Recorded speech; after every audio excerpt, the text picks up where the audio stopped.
Hey, it's Liz D'Alto, and this is the Untamed the Wild Soul Woman podcast. From body image, sex, spirituality, money and relationships, to motherhood, creativity, business, communication, and desire, Untamed the Wild Soul Woman is the place to come for real stories and powerful advice to help you reclaim and redefine womanhood in the 21st century.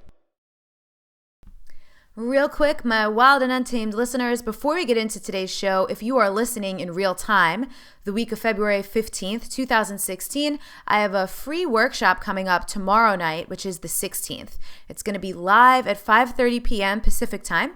And if you're not catching this in real time, but you're still getting in before the 19th of February, 2016, the replay will be available through 11:59 p.m. Pacific time on Friday, February 19th. What is this workshop about? Swirling around is the theme of love right now. We are just post Valentine's Day. Last week, we had an amazing Untamed Self-Love experience on the site and in our community. And so I'm just diving deeper into the topic of self-love. Why is it a hot topic? What is your relationship to it? How do you relate to yourself? How does it affect your relationship with other people and how you're showing up in life? So all kinds of stuff like that, and some of my best practices, tools, and tips, as well as an invitation to a new course that I will be beginning next week called Untamed Self-Love. So if you want to join us, the URL to register or get the replay is untameyourself.com/USL. That's U as in untamed, S as in sexy, L as in love. So check that out if it interests you, and on to today's show. Elizabeth D'Alto here, your host for the Untamed the Wild Soul Woman podcast. And today I have my friend Nicole Moore with me. Nicole is a love coach, and that's one of the reasons I'm excited to have her on, is because whenever I get someone on here who wants to talk about love and relationships, you all love it. I think our relationship podcasts always end up getting the most downloads, the most shares, the most everything. So I know it's something you're all super, super curious about. And I'm always looking for high quality relationship conversation that I trust. Not that I necessarily agree with, but that I trust the source. And I super trust Nicole. Nicole's someone who lives here in the local San Diego community.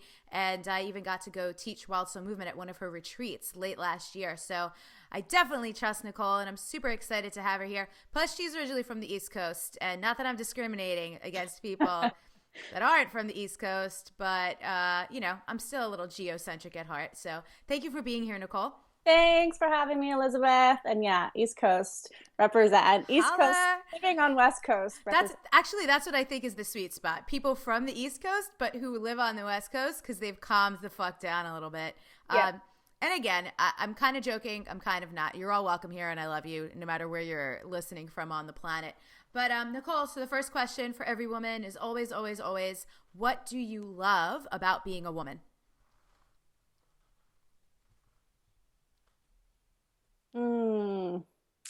What do I love about being a woman? I just feel like being a woman is so powerful. Like, I feel like when you're actually connected as a woman, I feel like a magician. Like, I feel like I just have all this power to create. I feel like I have the power to magnetize.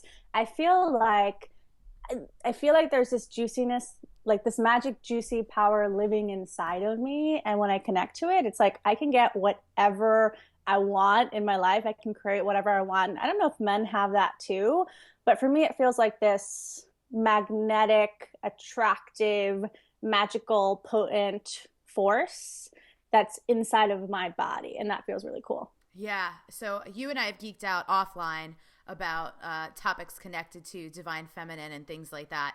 And I'm actually reading a book right now called Return of the Divine Sophia. And this is this idea of like the great cosmic mother, which is another book. But just that like ultimately all is birthed from woman. And so I believe there really is something to like what you're talking about tapping into, just like that deep wisdom, that deep power.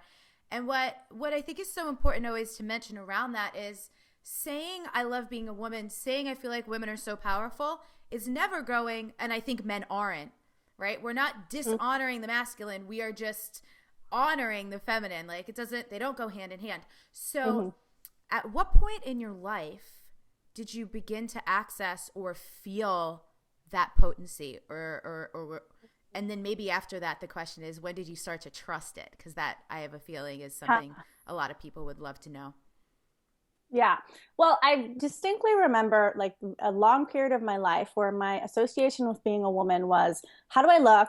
Can I be attractive? What am I getting? What feedback am I getting from the outside world? Mm, And it was like literally, I don't know why I thought to be a woman was just my job was just to be this attractive. And by that, I mean attractive on the outside thing. yeah. And that would be what would bring me everything I wanted.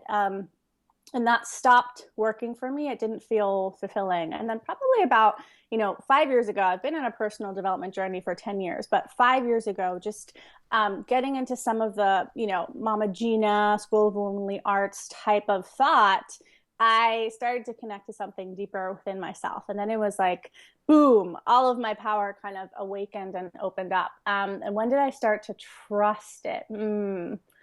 Probably really, really trusted somewhere around 2 years ago because I was around really powerful women who had, they were older than me. They had gone before me. And I Yes. saw them and I saw what they were creating in their life. And they also reflected back to me what I could be. And in something happened in the space of sisterhood Yeah. that I can't actually describe. But I think that was when I got into sisterhood, that's when I really felt it and trusted it within myself. This is amazing. I love that you bring up having older women to see what's possible. So about 2.5 years ago now, around like the fall of 2013, I was really, really craving some kind of like a mentor or like a crone, like an older woman in my life. And what's so interesting, so there's like the external way to get that through like relationships with other people. But then there's also the invitation to like integrate like your own like inner old wise woman. And ultimately that's what I was led to, because I was almost like searching and seeking for that like sage older woman to be my guide, only to realize that there was a very like ancient, really old part of my own soul that was actually going, hey, pay attention to me. I got some stuff in here. I love that. I love that. I Yeah. haven't connected to that part inside of me yet. So thank you for Yeah. that. Yeah. And who knows? I don't think that's everybody's path, but for me, it was so interesting. But whenever I do meet it, like I love, we went to see a woman. Do you know who Barbara DeAngelis is? Mm-hmm, mm-hmm. I had never heard of her until a couple months ago. She was here at some spiritual center speaking, and I went just to sit there and soak in the possibility, right? I felt like I was flipping ahead 15 years worth of chapters of life and being like, oh, cool. This is what this could look like. So for anyone listening, it sounds like you kind of just stumbled into and like looked up one day and you were like, oh, cool. I have these inspiring women around me. Mm-hmm. What would you recommend if someone is like, man, I live, because you and I have lived in East Coast and West Coast. I get a lot of messages from women in like the whole middle of the United States where maybe there aren't as many events or resources and things like that. What would you recommend to people for finding that or getting into sisterhood? Well, honestly, this is what I did. Okay. I manifested this in. I remember walking around the streets of New York City and I just prayed. I prayed for a while consistently. And I just said, please send me conscious community, conscious sisterhood. But I prayed I prayed believing. I Mm, prayed knowing that if I asked that question, the people, the resources, everything would be brought to me. And that's how I create a lot of things in my life. So I don't believe that what I'm seeing in my physical reality, if something isn't in my reality, I don't believe that it's not possible. I'm just like, okay, it has to be brought. I have to be aligned with that. So I just said, please bring this to me. And then I was present and open to the repetitive suggestions from people. And I kind of found my way. So I would recommend that. And you're like me, Liz, I think in that you love books. Like yeah. I feel like I could just like live in a cave with books sometimes and Seriously. be happy. And I think for me, books are so important. They've shaped me incredibly. And if you can't find people around you, you can find books and they can be delivered to your doorstep. And they've been a godsend for me. So maybe top 3 favorite books around this whole, whether it's divine feminine or just connecting to your own self or tapping into and trusting that inner power. Favorite free. Well, I love everything by Marianne Williamson. Absolutely everything that she's ever put out. I love, and I feel like she gives us access to true power, which is connecting to God. So I love that. I really recommend the book Mama Gina's School of the Womanly Arts. It is way deeper than it appears. Oh my God. I tell people that always, because You know? years ago I read that book. That was like a gateway book for me. Mm-hmm. Gateway book meaning like gateway drug, like into this stuff too.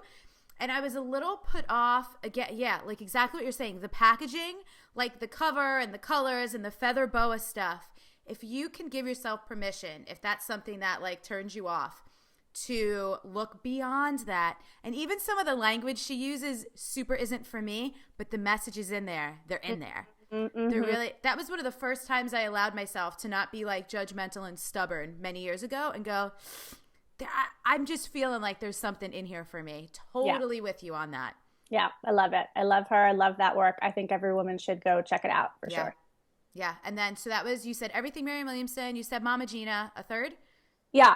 Okay. This might be, it doesn't seem technically related, but this is just the book I read every day, and it's A Course in Miracles. Mm-hmm. And it's not necessarily, it's nothing about to do with being a woman, but I really believe that one of the secrets for women is this connection. And for people who can't see the video, I'm pointing up. I'm pointing up because that's where my reference is to God, universal power. Yeah. I think that is the secret sauce. I don't think any woman can have a really, truly successful relationship with herself or with a man if she's not connected there. So for me, that's my go-to. Every time I crack open A Course in Miracles, it's like I'm plugged in, I am connected, and I feel different. My day goes better. I feel powerful. And then the things that I want start happening around me, but it's from plugging in first. So this is really funny. I've never actually done this before a podcast episode. And for whatever reason, before today's episode, I sat down on my altar, I lit a candle, I said a little prayer, and I decided to pick a card. This is my favorite deck right now, the Sacred Rebels. People listening to the podcast, if you follow me on social media, you've seen me reference this deck. And the card that I pulled was called Visions of Life Beyond Death. And if you're watching, I'm holding it up, you could see it. But I actually wrote something down that I was like, I wonder if I'm going to end up sharing this, if it has any relevance to the episode. And of course, right here, now it does. So check this out. It says, I call upon the universal eye to show me the most helpful way to see the situation of concern now. In shifting how you look at things, the energy in what is beheld changes. You could see this with people. When you shame and judge someone, they react differently to when they are loved and encouraged. This oracle comes with the additional message that your ability to perceive is expanding into truth. Your ability to be inspired and see the light in all things is unfolding. It must be nourished in your heart with loving acceptance because you're going to help others through your vision, your art, and how you choose to be in the world. And that might not seem like directly related to what you just said, but like that universal eye, that ability to see and like get to truth, that is so much more easily accessible when you have this connection to, Nicole's calling it God, the universe. I call it the divine, whatever you want to call it. It doesn't matter. You know what it is, and you know how it feels when you're connected. I love it. Yeah. So talk to us a little more about love. Because you were not always a love coach. Yeah. How'd you end up doing that? Well, I say my story started pretty much in the womb. So, my story, and I'm putting story in quotation marks because I don't want to be too attached to it, but I was 2 to 3 months premature. And so when I was born, I was a twin. And when I was born, this was in 1984 and the AIDS crisis, all of that. And so basically the doctor told my mom, these girls are going to die. Don't get attached. And then she's freaking out because of the blood transfusions and all of that. And so later, what my mom told me gave voice to what I had felt my whole life, which was, she said, in that moment, I detached. I believed what he said. And she pulled back. And so how I grew up, until I was 21 years old, I literally did not believe that my parents loved me. Like the thought didn't ever occur in my mind. They never said, I love you. I mean, they're great, but I grew up feeling and believing that I was this completely unlovable being. And it was like, I didn't get it in life. I didn't get a loving family. And so I had a hole since I was born, and I was when I went to get into relationships, I was trying to fill that hole. And the first time I fell in love, like it was amazing. And then very quickly, I felt like this person was my oxygen. I needed Yeah, them. I yeah, needed to yeah. hear, I love you. And when we broke up, I felt like I couldn't walk. It felt like I had crutches and then they were kicked out and I couldn't walk and I didn't know what to do. And then that followed with years of desperation in dating. And I was a crazy person in love. Like I couldn't sleep if I didn't get a text back from a guy I didn't like. I couldn't be present. It was like, even if I was with friends, my thought the whole time was on the phone. Is the guy texting? What's happening? And Yeah. it was like so crazy making. And one day I had enough and I was like, this sucks. And I don't love myself. And I said, I'm going to be that woman. I said, I'm going to be the woman who loves myself. I had this vision of me walking into a room and people could just feel that I was confident and feel that I love myself. And I said, I'm going to do whatever it takes to get there. And I've been studying pretty much ever since how to be that, how to be love, how to be confident, how to love myself. So it came from desperation, but then it became this kind of calling, this mission, this thing that I dedicated my life to, if that makes sense. How much better does it feel to operate in the world from that place now?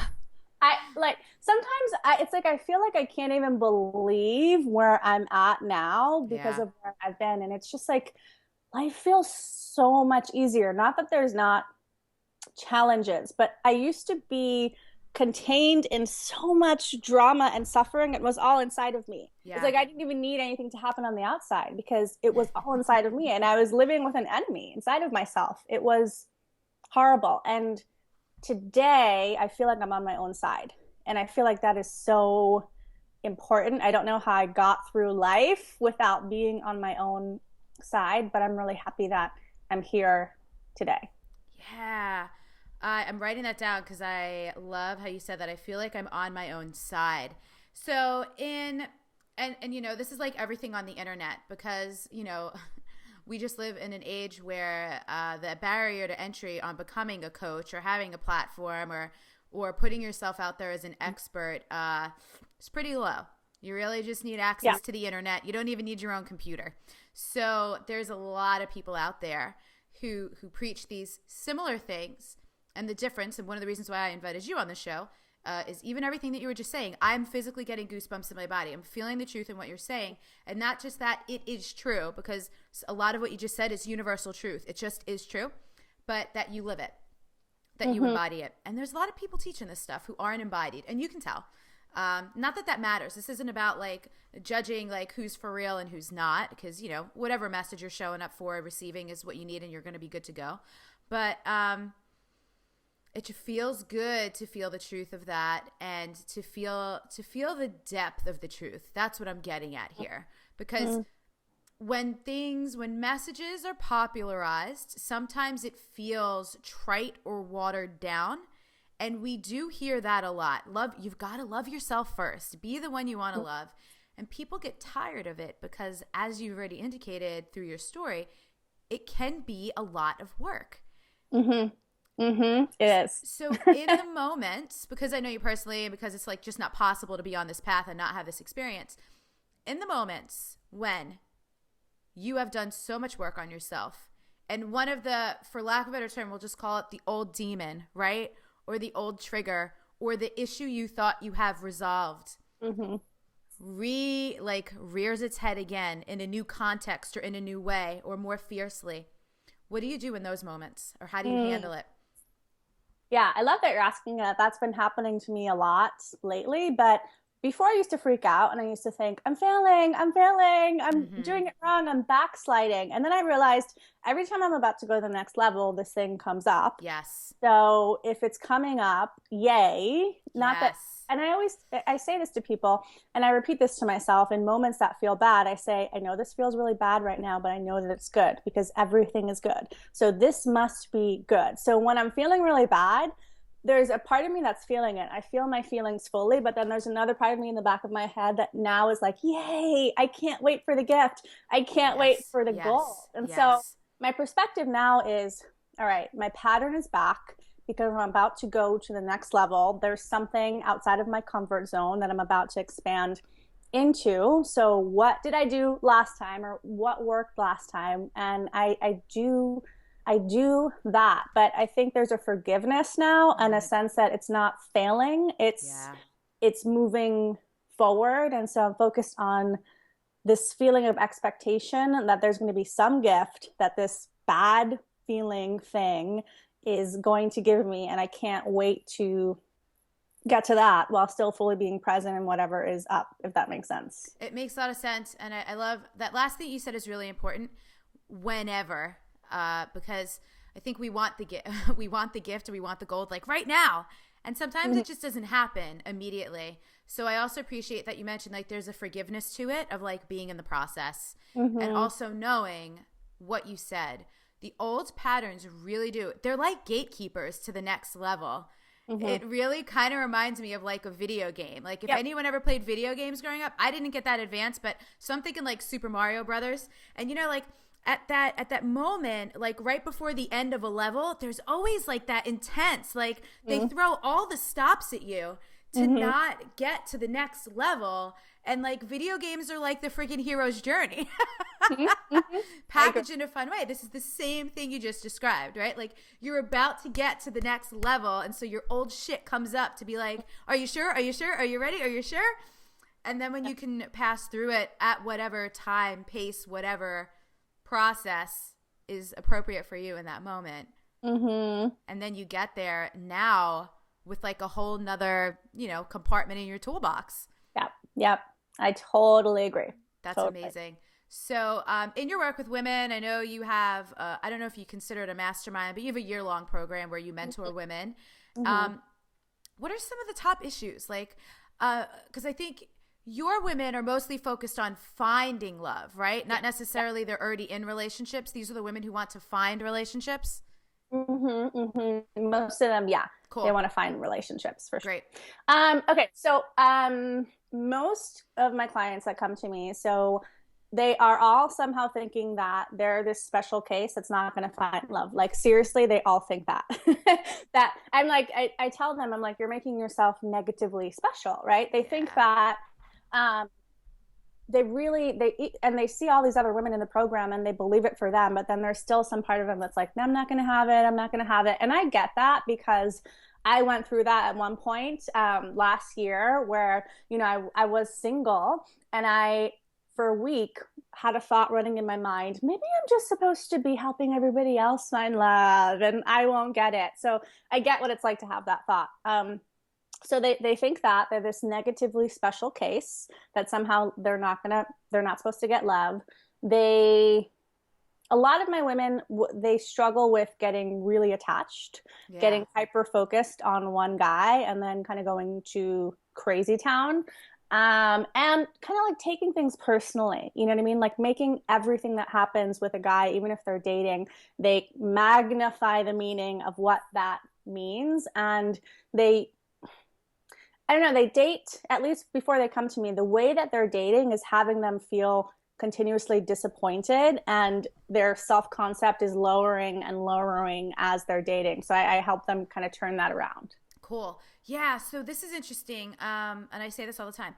I never really dated. I kind of was just always, my relationships have all come about. I've had like 4, 5 like major relationships. And it's never because I was out in the world dating. I actually always met these people when I totally was not trying to meet someone or really even that interested in meeting someone. And I read I listened to on Audible a couple months ago Aziz Ansari's book, Modern Romance. Did you read it or listen to it at all? No, I have it on iTunes, but I haven't listened to it yet. So what's so hilarious about it, he's like right around our age, early 30s, and he is talking about, in his hilarious way, the dating field, the playground, whatever you want to call it, of dating in the year, 2015, 2016, with all the apps, which are basically like Amazon Prime for humans, and that's what Michael calls it, and so many options. It's like our consumer culture is basically, that's how dating is now. So, I mean, and I know nothing about it because I haven't interfaced with it at all. So what's been your experience with it, either in your own life or with your clients? And you could take that in whatever direction you want. Yeah. So, I mean, I've dated a lot, so I've had a lot of experience in that. And so, it was sucking for me. It was feeling really bad. And I knew enough to know that some people find really great guys, right? And so maybe it was me that was making the whole process torturous. And I realized that when people do this thing, I call it dating for outcome. Okay. They feel horrible. So, what dating for outcome is, and what most of the women that come to me, they're doing, and what you weren't doing, which is what was working, you were just open. Dating for outcome is, I need to meet my man. I need to meet my man. I need to meet my man. And then every single date they go on, and if they swipe a guy on Tinder and then he matches with them and then doesn't message them or whatever is happening, they see it as failure. They are so focused on this one thing that they think they have to have, that every single time it's not that, and it's going to be not that. If you're dating, you're not every single guy you meet is going to be quote unquote the one, which I don't even know if I believe in the one, but that's a whole separate conversation. Episode number 2 in your yeah. They feel disappointed. They feel like they're failing. And I was doing this too, and I was hyper focused on the outcome, and I was like, this sucks. So I stopped and I thought about what's really important to me. Like, what are my values? And, my top values are, fun, pleasure, and love, and learning, growth. Like, I really do feel happy learning from books. Like, I love to grow. And so I started what I now call dating for growth. And I said, I'm obsessed with growth. I'm a growth junkie. I feel happy when I'm growing. So when I start dating, what I'm going to look for in every single interaction is, where's the growth? Because what I believe is that the journey to finding your man, if you're single, it's not the universe holding out on you. There's a certain version of yourself that is actually the version of yourself that feels the best to you, that is the quote unquote match for your man, if that makes sense. Yes. So the journey to finding your man is really this incredibly loving way for you to be in the positioning internally that you want to be in. So I said, I'm going to date for growth. My assumption is that what I want is out there. The kind of relationship I want is out there. I am humble enough to know I don't know how I need to be opened up exactly, right? Because there's things you don't know. So I'm going to date for growth, which means every single interaction, I'm not going to be focused on whether or not this is my man. I'm going to be focused on what is the growth here, whether it's contrast, right? I really don't like that. So I'm clear on what I want, whether it's something amazing, whether it's, oh my God, I'm really triggered by this. This is something I need to heal. Every single interaction, I said, what is the growth? And so it's kind of like the video game theory. I was like, I'm winning. So when you date for growth, every single interaction you're winning. What winning does is it has you feel good about yourself. It has you be in the present moment. And then you actually get to open up and get to your result quicker. So you, Elizabeth, what I'm hearing is you weren't in that craziness of, how do I meet my guy? How do I meet my guy? You were in the present moment. You were already in that state. And when you're in that open state, things flow in. The right relationship flows in. I think that has been the blessing of actually being, which this is a masculine trait and I'm super proud to have it, is to be very mission driven, because I was always building some kind of business. And so even though I wasn't like, I have to get my man, in my business, it was like, I have to hit my goal. So I was doing that somewhere else, but because I wasn't doing it, I don't want you guys to think I was never a maniac, because I certainly was, and I certainly still am sometimes with certain things. So yeah, but that makes sense, the energy of that. And I love that you've brought this up in a couple different contexts. I like the idea of like winning and failure, because I think a lot of people really harshly judge themselves on what is a failure in relationship. And have you read Neil Strauss's The Truth? Okay, that I have in my bookshelf, and I opened it and I was like, can I read this? I was like, this feels really powerful. I don't know if I'm ready. So I'm interested in your opinion on it, for sure. It is so raw. Yeah.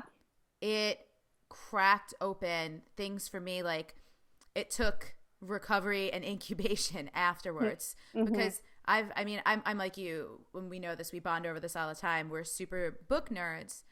I've never seen anything written about relationship like this, like the real time account. And I've contacted his people. I'm trying to get him on the podcast. We'll see. The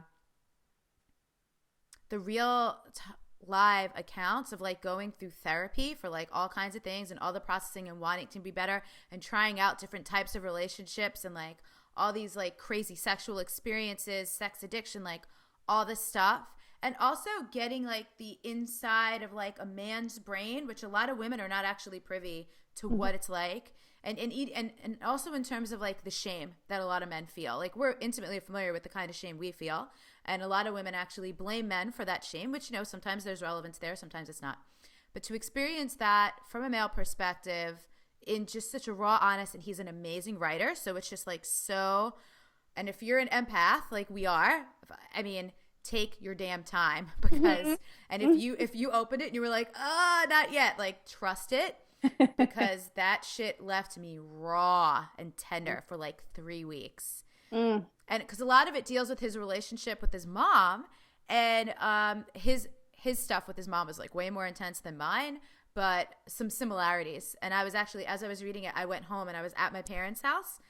So it was like extra intense to be like reading it and feeling the things and be in my parents' house. It was nuts. But the whole reason I brought it up is because there's a quote in there, something along the lines of the ending of a relationship is not the failure. The relationship that's a failure is the one that keeps going for too long. So I think in our culture, people they see breakups as failure instead of like, no, that was like that was great. That ended, that we got what we needed and we moved on. And I like the idea, what you were just saying about instead of dating for outcome, dating for growth. And this is something I think I did actually learn when I read Mama Gina, to circle back to that, because I think I got the idea of just like finding that proof that what you want exists, right? Like being available, putting yourself out there. So even if it's not ideal, it's almost not that much different from people who like hoard their money, like just in case of an emergency, to like, you know, hoard yourself and not want to date. It's like, well, he might not be the one. Yeah, but like, how are you going to meet the one if you're not putting yourself out there? Exactly. Yeah. So let's talk about this since that just came out. I don't particularly believe in the one either. Tell me about why you don't. Yeah, I mean, I just think that I really believe that the universe is abundant and there's options. And the idea that there could only be one person on the whole planet for all of your entire life that could be quote unquote right for you, something about that just doesn't fit, because I feel like there's options, and every time you open up in yourself and you grow, then it's just kind of like more and better and different options come your way. So I think what people do is they find someone who they feel like they're a match with, who they feel like they can grow with, where it feels really good, and they call that person the one. But I feel like, what if you meet your one and then you're with him for 2 years and then he dies or something? Then does that mean you can't ever have the kind of relationship you want? So I feel like for me, the one feels very limiting and constricting, and that just doesn't inherently feel good in my body. I think relationships, the purpose of a relationship is growth, to grow you into your highest potential. Can you meet someone that you feel like that works for the rest of your life and you want to be with them for the rest of your life? Yes. But I think women in general are suffering under the tyranny and the idea that they have to meet the one. And when they do, everything's going to be perfect and rainbows and butterflies. And that is it's not the truth. And I think in the pursuit of the one, people are probably rejecting a lot of really amazing options. This is I banned my clients in the Facebook group. I banned them because they would go on dates and they would say, well, I don't know if he's my guy or not. And I was like, you are not allowed to say that phrase of I don't know if he's my guy or not. Because after the first date, they were saying that. And how could you know? How could you know? But you know what it is? I think people, I mean, if we look at all the programming and where it comes from, I mean, you do meet people, and there are stories of someone who says, I knew the minute I met her that she was the one, or I knew I was going to marry this woman on my first date. And I think people attach to that. I'm supposed to know the minute I meet him. Nope. That's just like, there's thousands of stories, probably millions of stories of people who are like, no, I had no idea. Like, I have friends who were like one of my model couples. Like, they have like that great relationship, that great partnership. They were together for 7 years before the woman was like, okay, I could marry you. Exactly. Yeah. There's options. So many options. How do you feel about marriage? I mean, okay, so I didn't really understand. I've never been married, and I didn't really understand marriage. I mean, I still probably don't, but one thing that happened was I trained for half marathons, okay? And so I get this whole training plan. And because, and I did this thing where I was like, I'm going to work out for 100 days straight. I'm going to follow the training plan for 100 days straight, because I wasn't doing that. I was waffling on my training plan. And so when I committed to the 100 days, something changed in my mind. And what I noticed was my mind started figuring out, okay, I've committed to this thing. I also said I'm going to pay someone $5,000 if I don't. I had to put that much pain to actually follow it. But instead of going, maybe I'm going to work out today, maybe I'm not, and making up excuses, because I had committed at such a high level, my brain was trying to figure it out. How do I make it work? And I was running from the working out. I mean, there's a reason I wasn't doing it, honestly. It's because it makes me feel so good. And some part of me is like, I can't feel that good. So when I committed to the training, I thought, oh, I think this is what marriage is for. Because the container of the commitment, it feels stronger than a relationship. So for that, I think it can be useful. Again, I haven't been married before, but I see how within the container, you figure out how to make things work, which means make it work in yourself, right? Not fix the other person, rather than running. So that's why I think it might be useful. I love that. And that's actually really funny. So Michael and I, like, we talk about marriage sometimes. Neither one of us is like 100% in. I'm probably more up for it than he is. And that is my entire reasoning, the commitment. I just want to know what it would be like to be that committed to something. Because I don't know that I ever have been. Yeah, because my business doesn't feel like a commitment. It feels like an assignment. Like, I feel like that was just given to me, like little divine drop in one day. And I was like, all right, cool, I'll do this. Yeah. And so that the energy of commitment is not even something I feel in my business. So I that's cool, because I agree with you. And yet I haven't been married either, so I'm always so curious. But I get a lot of my clients are actually, so I'm not a love coach or a relationship coach by the nature of my work. It's a huge category that comes up all the time. And I get a lot of people, whether they're married or not, who are in relationships and they are ambivalent. You might also they're 1 foot in, 1 foot out. Do I want to be here? Do I not want to be here? And it's really interesting. But it is also road trips, long commutes, walking the dog. Sometimes we just don't have time to sit down and read a book, or sometimes we want to digest a book that we've already read in a different way. Some of my favorite books, I have both the print copies and the audio copies, so I can listen and I can reflect. And every time I go back and I listen, I always catch something different, or something always lands with me differently. And I'm super excited to have the audio version of my book, Untame Yourself, in the works. And it'll be coming out later this spring, 2016, depending on when you're listening to this. It might already be up. But check out audibletrial.com/Elizabeth. And when you go there using that special link, you can actually get a free trial. So you can download an audiobook for free to see if you like listening to audiobooks, or maybe you already have listened to audiobooks before, and why not just check it out to get one for free that you've been really thinking about getting. So it's audibletrial.com/Elizabeth to get yourself a free audiobook. And that's it. Back to the show. So let's do some rapid fire. This is something I started doing recently. Yay! Just for fun, and to keep it light, and to keep it fun, and to like get to know people in a different. I think sometimes we get so like in our zone and in our lane of like running our businesses and talking about what we always talk about. It's just super fun. What's your favorite song from the 90s? Song from the 90s. I'm so bad with songs, okay? I don't know any lyrics. So let me think of I don't know if this applies, but when I was a kid, I think New Kids on the Block was popular, right? Yeah. I used to call the New Kids on the Block hotline. So that reminds me of my childhood. But I'm not a person who knows songs. Like, I don't like karaoke because I just don't know any of the lyrics. I don't know the lyrics either, but you dug New Kids on the Block. Yeah. That's amazing. If you had 3 wishes and one of the wishes cannot be more wishes, what would it be? What would they be right now? I do feel like I just wish I could see, even for a day, like what the world would look like if we all loved each other. Oh my God. Like, even if I just got a day, because I have the perception that it would be better. And I would love to see, like, like if somebody could just show me a movie of that, even maybe not experiencing it, of what that would actually look like that would be really fun. Ooh, on that point, my coach Siobhan said something at an event in December, which was so interesting. How, like, if it was all love and light, that couldn't work, because we need friction. We need something to rub up against to have growth.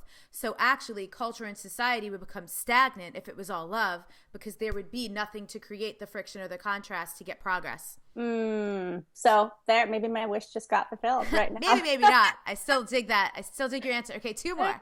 Okay, my second wish. I just would wish for happiness for myself, honestly, that didn't have a limit, that I could, keep on going, because I think that if I was that happy, I'm really interested right now in overflow. And, Lisa Nichols said something about abundance is when your cup is overflowing and you give from the overflow. Yes. And I want to be that emotionally, positively abundant. I want to be living as joy. I want to be living as happiness. Not that challenges and negative stuff doesn't happen, but I want to be able to give in overflow, and because I think that's the only way it's ever going to work for myself in my life. So I think if I'm happy, then I give an overflow.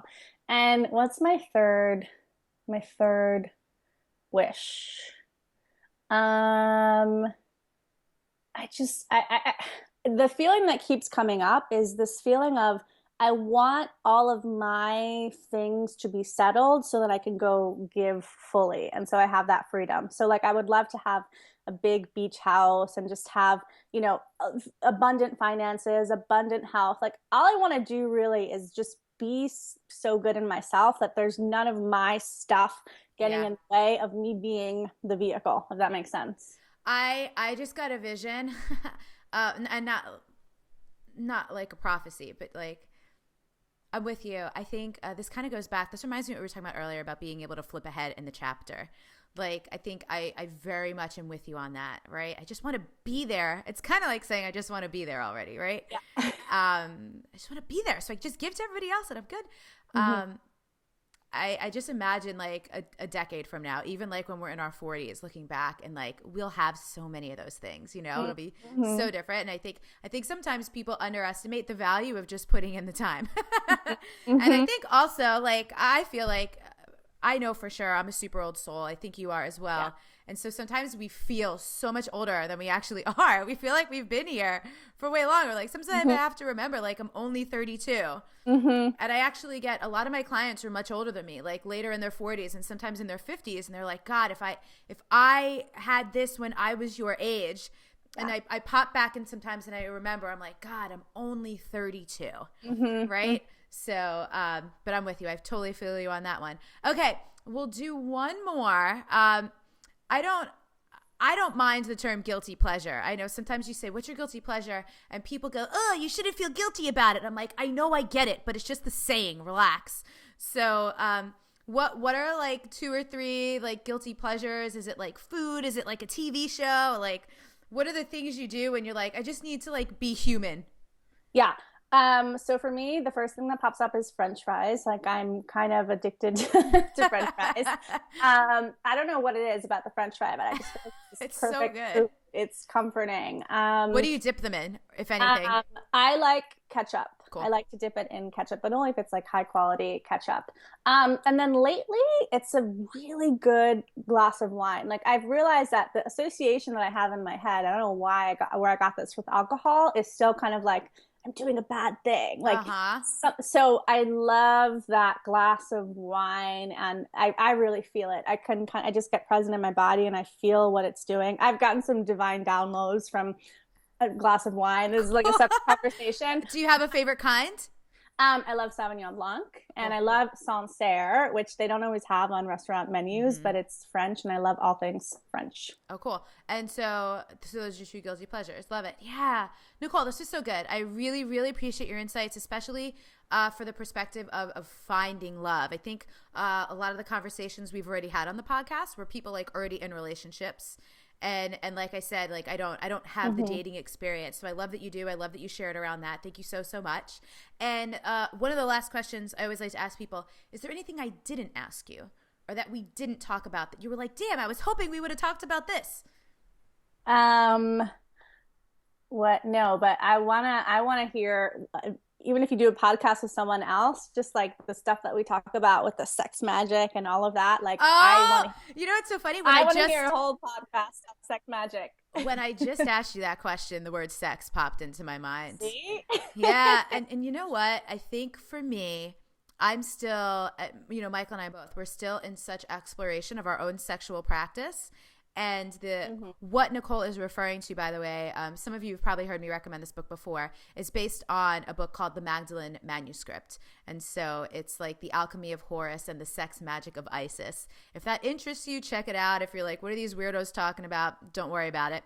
But yeah, like there's a lot of cool, there is so much amazing, but also you got to be careful of who your resources are around like the energetics of sex. It's not just about like having an orgasm that I've been in super inquiry and exploration of for actually about 2 years now. Exactly. It was right around January of 2014 when I really started taking more of a deep dive into that stuff. So the answer is at some point this will be a discussion and we will get some people on and we will talk about it. Maybe it'll be you and I talking about it again. But I'm in such inquiry around it myself. It's still percolating. So good one though. Such a good one for later. So, all right. That actually, it super makes me want to start a new tangent, which I can't. I have a client call in 5 minutes. So we're going to bookmark this and I want to have you back and I want to talk about the role sex plays in dating. Oh God. Yeah, that's a big one. So consider this the is it called an ellipse? The ...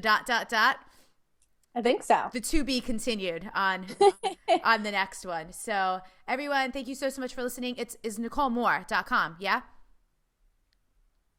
No, that's a porn star site, so don't go there. I wish I could have that. Loveworksmethod.com. Got it, Liz? Yep. Say it again. Loveworks. Loveworksmethod.com. Loveworksmethod.com. Cool. So anyone who wants more Nicole in your life, loveworksmethod.com.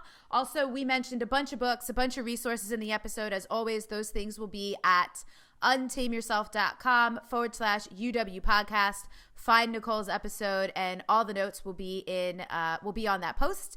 And this was super, I mean, I could jam on this stuff all day. So thank you so much again for being Thanks here. For having me. Bye. Bye. A lot of very well-meaning self-love advice out there does not get to the root of why you don't love yourself. It only gives you balms and band-aids that feel better for a time and provide results that are fleeting at best. If you want to truly deeply love yourself, it's going to take more than slapping on some red lipstick. You have to get to the root of things, and sometimes what's down there is dark and ugly. This is the first step to untamed self-love, the kind that is willing to courageously move beyond the fears, pains, and struggles to really heal and really love wildly, deeply, and passionately, just like the kind of love we all hope to experience in relationship with others, but directed towards ourselves. You get to have that with yourself too.